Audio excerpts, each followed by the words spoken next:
Angin perjuangan politik sepertinya sudah berubah dari mereka atau kelompok-kelompok yang ingin mendiskualifikasi hasil pemilu 2024 atau mendiskualifikasi Prabowo dan Gibran serta mentarget menurunkan Jokowi atau memaksulkan Jokowi dari kursi kepresidenan. Strategi apa yang mereka hadirkan di last minute atau di injury time kali ini?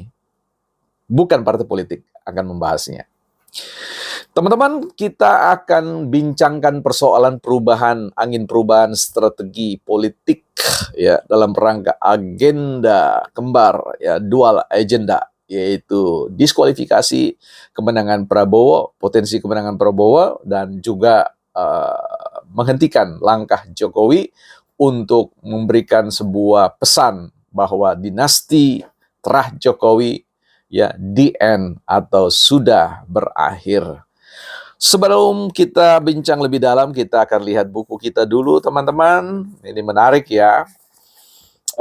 Buku kita kali ini diambil dari 7 teori sosial ya. Ada Tom Campbell ya. Kalau teman-teman ingin mempelajari ilmu sosiologi ya, sekira buku ini adalah buku pengantar yang baik ya untuk memberikan pemahaman terkait dengan apa yang ada dalam benak mereka tentang masyarakat.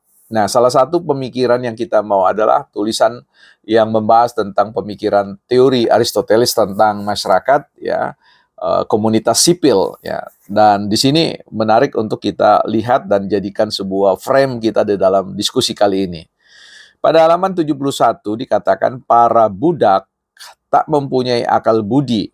Ya, ini artinya dalam relasi tuan dan budak.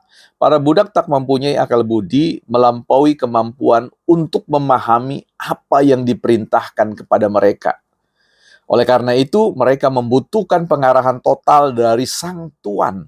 Ya, sekali lagi, para budak tak mempunyai akal budi melampaui kemampuan untuk memahami apa yang diperintahkan kepada mereka. Oleh karena itu, mereka membutuhkan pengarahan total dari sang tuan.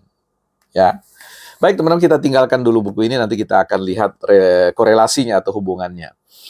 Nah, perubahan angin perjuangan politik itu terjadi ketika upaya-upaya yang mereka lakukan dengan hadirnya suara-suara dari kampus, hadirnya puisi-puisi atau pantun-pantun para seniman, munculnya dirty vote yang menurut saya dirty ya, karena tidak jujur, curang, culas dalam konteks mempresentasikan data statistik yang menghilangkan banyak variabel di seputar kebijakan bansos ya, sehingga saya membuat konten dirty vote versus dirty propaganda.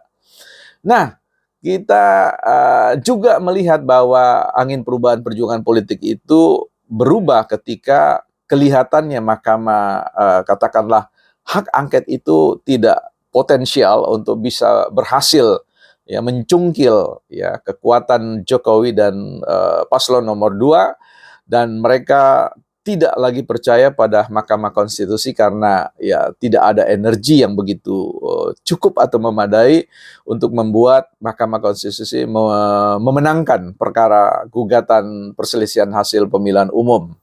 Sehingga mau tidak mau perubahan strategi itu harus dikerjakan. Dari mana kita bisa melihatnya? Nah, teman-teman bisa melihat itu dari deklarasi kembali di Universitas Gadjah Mada oleh para profesor, dosen-dosen dan juga para stakeholder yang lain yang hadir, dan kemudian di mana salah seorang perwakilan juru bicara mereka menghadirkan sebuah seruan adanya ya pengadilan rakyat. Nah, ini tolong digarisbawahi, ini angin perubahannya di sini ya.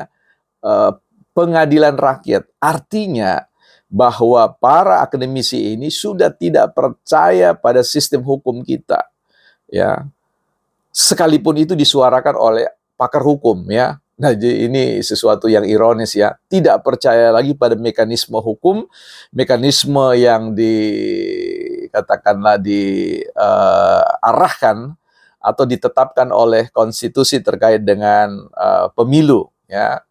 Nah, kemudian tidak berlangsung lama, jadi ini teman-teman perlu lihat ya benang merahnya ya. Lihat lagi bagaimana para profesor, bahkan rektor turun gunung untuk mendeklarasikan tentang pembangkangan sipil. Ini dua variabel ya teman-teman. Satu, seruan tentang pengadilan rakyat. Yang kedua adalah pembangkangan sipil.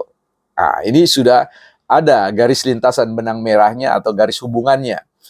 Nah, setelah itu kita lihat, kemudian Adian Napitupulu ya, dan juga Masinton Pasaribu naik di atas podium demonstrasi yang dikomandani oleh Repli Harun, pakar demonstrasi ya, yang harus kita beri gelar ya, pakar demonstrasi ya, melampaui kepakaran hukumnya. Itu kemudian menyampaikan ya bahwa ini bukan perkara paslon nomor 1 dan nomor 2. Perhatikan baik-baik ya.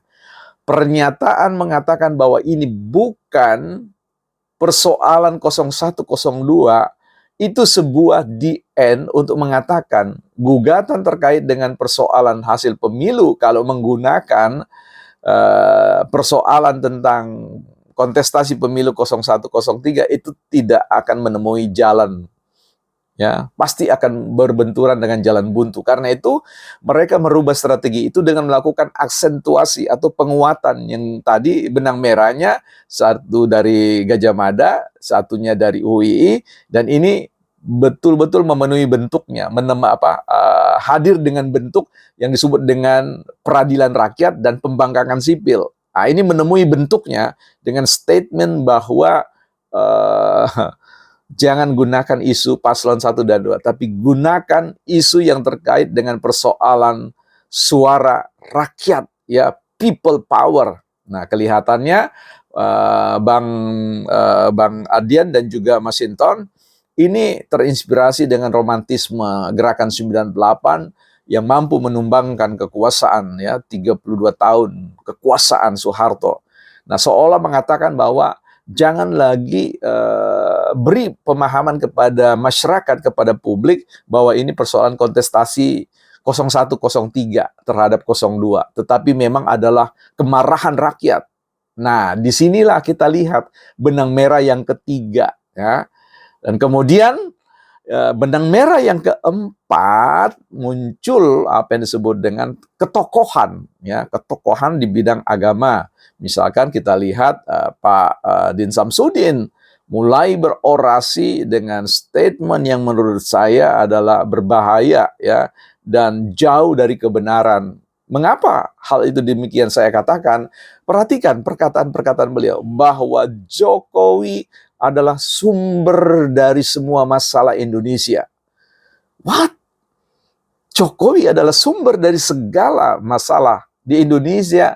Jadi kalau ada banyak korupsi di segala belahan daerah itu ulah Jokowi, ya, sumbernya adalah Jokowi. Wah, ini berbahaya. Tapi ya silakan sajalah publik itu bisa menilai. Nah, kaitannya, ya, ini kaitannya dengan buku yang kita baca tadi, teman-teman. Jadi kelihatannya teman-teman kita ini ingin memosisikan diri kita ini bukan sebagai rakyat, tapi sebagai budak. Baik para profesor yang berpetisi itu, baik profesor yang menyerukan pengadilan rakyat, pembangkangan sipil, itu semua, ya, Bang Adian dan juga Masinton serta Pak Din Samsudin itu ingin menjadikan kita itu sebagai budak, bukan sebagai rakyat. Sebagai budak yang dikatakan yang tidak memiliki akal budi untuk melampaui, untuk memahami apa yang disuarakan oleh mereka-mereka itu.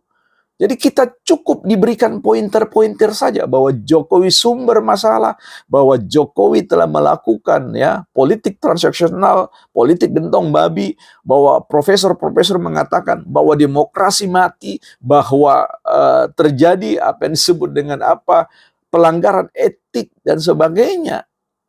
Ya. Jadi kita tidak tahu substansinya. Seolah-olah para tuan-tuan itu saja yang tahu. Nah, kita kan menuntut kalau memang itu benar, sampaikan kepada publik. Di mana dosa-dosanya Jokowi? Di mana bahwa Jokowi itu merupakan sumber masalah bagi Indonesia di tengah-tengah kenyataan kinerja pembangunan yang kasat mata? Apakah ini kita ingin dibutakan dengan persoalan itu? Seolah-olah narasi mereka adalah narasi kecerdasan, narasi faktual. Ya, rakyat ini bukan budak yang tidak boleh mengetahui tentang isu-isu. Mau bicara tentang apa? Dirty vote. Bicara tentang dirty vote itu jelas sekali. Banyak penghilangan variabel-variabel yang menjelaskan mengapa bansos itu mengalami kenaikan. Dan hanya dimunculkan dalam konteks variabel politik. Ya. Apapun yang terjadi dengan bansos itu semuanya all adalah variabel politik.